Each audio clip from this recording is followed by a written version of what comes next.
everyone, thanks for checking back into Beauty Busters here on Guru Hub. I'm Annalee Belle, and today we are testing out Dermacol Full Coverage Foundation. As a makeup enthusiast who loves to cake on her makeup, this might just be a dream come true. So Rachelson LV over on Instagram, thank you for recommending this product. I am really excited to try it out. I've seen it floating around on Facebook and Instagram for the last, I feel like well over a year. I've never tried it because the color range was a bit lacking, but decided to try it today, so we'll see how it does. And here it is, the Dermacol makeup cover. I've seen a couple people reference it as a concealer, but it is marketed as a foundation, so we will use it as such. Not only is this one waterproof and hypoallergenic, it also has SPF 30, which is awesome because, you know, we can all use a little protection on our skin. Open this up.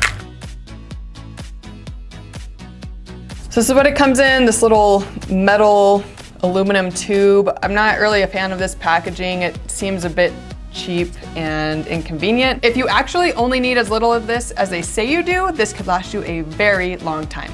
One thing I did notice about this foundation is there's not a great color selection. So if you are not fair or slightly tan, you may struggle finding your shade. The shade that I chose looks like it's gonna match, but I'm not holding my breath. I think it's really ridiculous in this day and age to not have a very inclusive shade range. You shouldn't have 20 fair/light tan shades.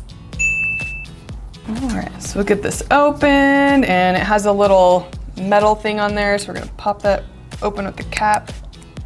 Oops, oozing. Looks nice and thick. I'm not sure if that's too much or not enough, but that's how much I have on there right now. So dampened beauty blender first. Oh yeah, that's thick. It's blending pretty easily. I feel like the undertone of this one is a bit too pinkish for my skin. I'm pretty yellow. So the color that I chose is 208. And just for reference, in MAC, I'm normally closest to NC20. It's a pretty good full coverage. It's covering, I think it's covering everything. I am noticing there's still a bit of discoloration right here. I'm gonna see if I can build that up at all. I just put a tiny little bit right there and it's covering like crazy and spreading out. So that's good. It definitely has the coverage. I do struggle with getting the fullest coverage possible with a beauty blender, which is why I also wanna demo it with a brush. So far, I'm not loving the texture of my skin right now. Foundation I normally use gives me a bit more of like a buttery effect and you can't really see the texture. I feel like right now you can really see the texture here and here. And here, I can you can just see the texture everywhere. Not my jam. All right, side number 2 with the buffing brush. Oh, I think I might have just put too much on the brush. Oh yeah, I like the way that's laying pretty nicely. This is definitely giving me a more full coverage right off the bat, which is why I tend to go for the buffing brush over the beauty blender. I'm white as hell. Right now I have a bit of an eyeshadow base on my eyelids, so that's why it's a little bit different color.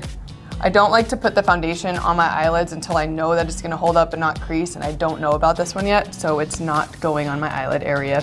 So this side is definitely showing texture still as well. I do find that sometimes when I use the buffing brush, it helps cover the texture because it buffs it into the pores rather than just kind of pressing it on top, but this is still showing pretty badly. So that's that. I'm real nice and pasty right now. That was definitely not my color, but we can still test and see if it's gonna wear well and how blendable it is with other products and all that good stuff. So I'm gonna go ahead and do my full makeup as I normally would. I'll come back and show you what it looks like once everything is done. Final look, I have all my powder and blush. I decided to skip the highlight because sometimes it shows texture a bit much. Now I was having trouble getting the blush to blend on this side, so I didn't want to put any extra products on it that could cause an issue. I'm not sure why it wouldn't blend. My blush normally blends. It's the same one I use most of the time. No idea. I still have some texture on my nose, but the brow products and everything else seem to go on just fine. We'll give it a few hours and see what it does throughout the day. And we're back. I have not touched the foundation up at all today. My eye was really watery, so I'm pretty much missing all the foundation over here.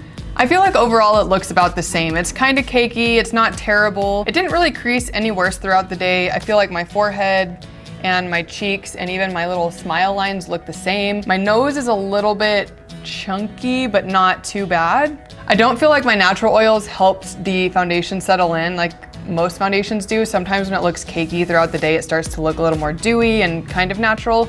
This one stayed a little separated. I feel like my scarring on my cheeks looks pretty bad.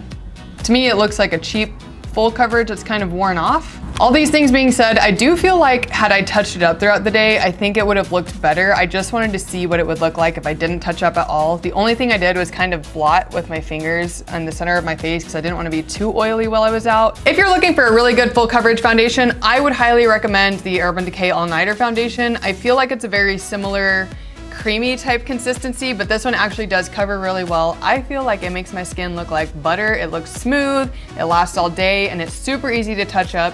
When I set it with powder, it really does last all day. I wouldn't say that this is a fail, but I wouldn't say that it's a win. And as far as a star rating goes, I'm gonna give it a solid 2. As always, I am stoked that you joined me here on Guru Hub for another Beauty Busters video. We'll catch you in the next one where I can try before you buy.